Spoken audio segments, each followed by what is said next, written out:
Hello guys, good afternoon and welcome to my YouTube channel guys, The Creative Nurse RN. Guys, travel ta from Davao City going to General Santos City guys. So, as you can see, kulimlim ang panahon guys, gaulan-ulan. So, dapit na ko ani guys sa Malapatan and sa Malungon area guys. So, as you can see guys, maganda ang dalan. Okay lang kay hindi siya kaayo daghan og sakyanan dili traffic guys, although may ginaayo-ayo dira nga mga dalan guys. So one way ang uban nga dalan at this moment. So kani guys is pila ka lanes, 5 lanes and 4 lanes man na siya guys. So iwas disgrasya guni siya diri nga area guys.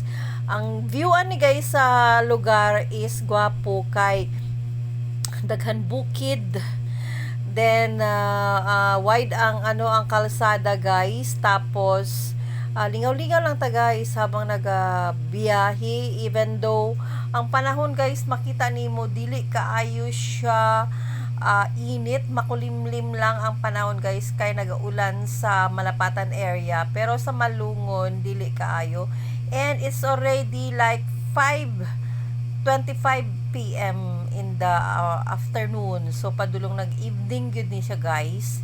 So makita ninyo guys, ang akong biyahe is mahinay lang ang akong dagan kay gusto na akong ma-enjoy ang place, ma-enjoy ang view sa kaninga side. So akong sakyanan guys, makita niyo medyo hanap na siya kay ang sa ulan, ang abog o ang tubig ni sagol. So tira medyo pangit na kayo akong mga guys, akong salamin ng area guys sa tubangan. And I forgot also pala guys mag wipe ang akong kana. So nalimtan.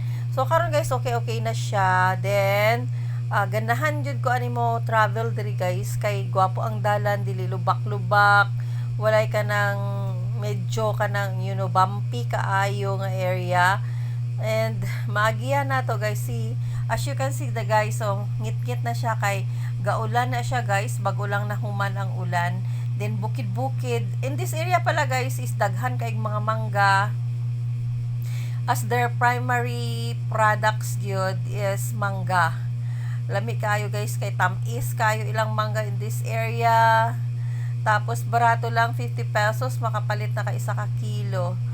Then pasulod na ta karon diri guys sa unsa gani ni sa welcome to Sarangani pani, okay, or welcome to Davao City, I think Sarangani. So kana siya guys ang atong kuan guys, gina travel. It will take like 3 hours kung sakyanan, private car imong sakyan, and also 3.5 mga inana ka guys kung bus kay nagalimit sila sa ilahang speed, which is 80 lang kilometers per hour. So kung sakyanan pwede ka mag 100 kilometers and more than enough kung gusto nimo, kung dako imong sakyanan.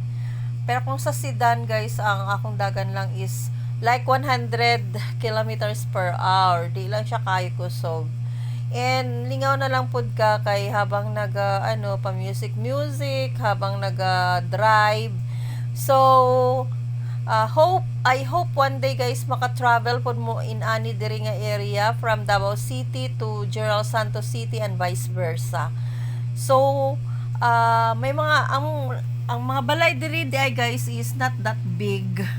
Meron din mga just a normal house, pero hindi siya yung mga may what is that, condo or mga guys, or mga big houses talaga, or mga mansion house, wala kayo guys. So ma-enjoy pa nimo ang view ng mga bukid, and also the natural view nga makita nimo, mardaghan kahoy, mga inana, then peaceful, tapos gwapo ang hangin, kanang lamig pa, then hindi siya kanang dili ba siya kanang murag amoy usok nga ginatawag guys. So ma-enjoy gyud mo guys ang view habang naga-travel ka, especially kung may music lang ka, tapos wala pod kagadali. So enjoy mo lang ang imuhang travel guys gyud sa inani nga area guys. So ganahan ko ani diri guys mag-travel kay dili kaayo siya kanang daghan ang mga sakyanan, dili traffic. Whereas sa other place, yung padulong sa Tacorong Sultan Kudarat is medyo pangit ang dalan. Mas magwapo ang dalan dire kay guys kay wide kaayo, may ara sila kasana 6 lanes ang ang area ay ang lanes ng ilahang dalan. And in between guys naman po'y mga gasoline station, so dili ka lisuran guys na mag-travel kay you can buy gasoline in between kung maubusan ka gasolina guys. So here guys wala pa yung mga tao yun nagalakaw, kita nyo wala yung nagalakaw, and may mga motor po siya pero dili naman na sila sa kilid. Tapos wala wide na wide guys, as you can see wala balay in between ani guys. So enjoy lang guys ang imuhang pag-travel. Okay guys, that's all for today. Have a nice night and bye bye.